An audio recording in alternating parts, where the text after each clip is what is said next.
12 months ago, a newly inaugurated President Biden stood on the west front of the Capitol, and here's what he had to say.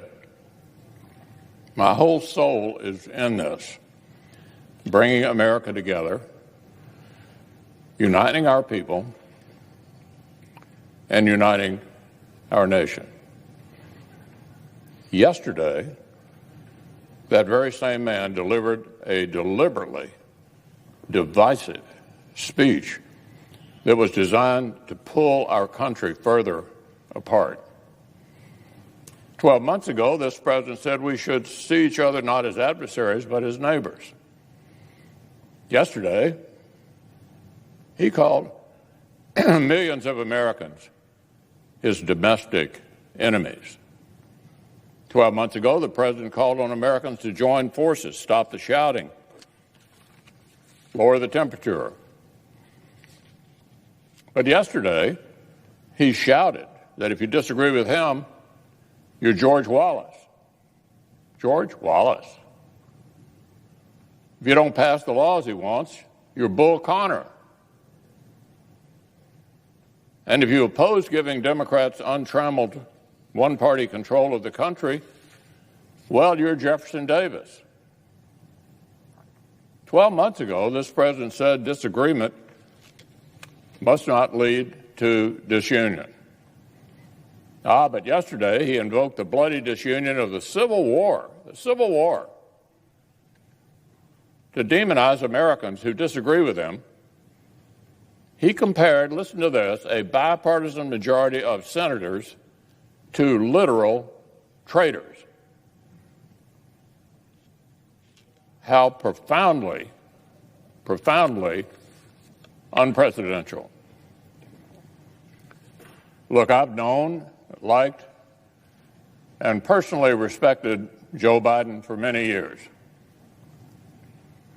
I did not recognize the man at the podium yesterday.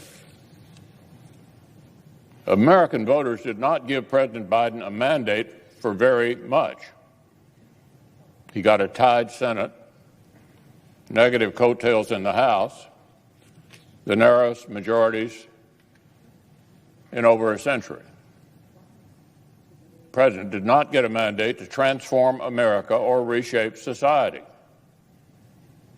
But he did arguably get a mandate to do just one central thing that he campaigned on. Here's what that was. Bridge a divided country, lower the temperature, dial down the perpetual air of crisis in our politics. That is the one central promise that Joe Biden made.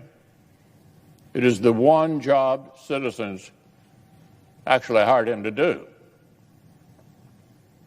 It is the one project that would have actually been consistent with the Congress the voters elected.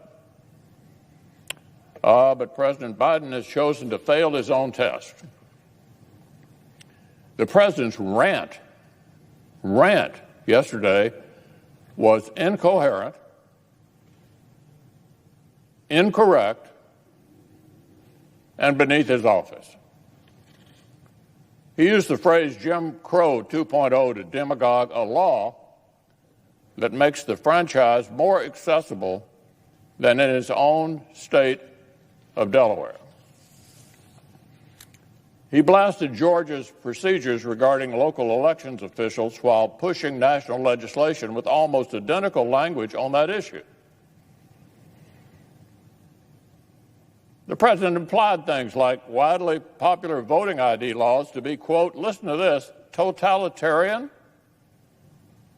Totalitarian?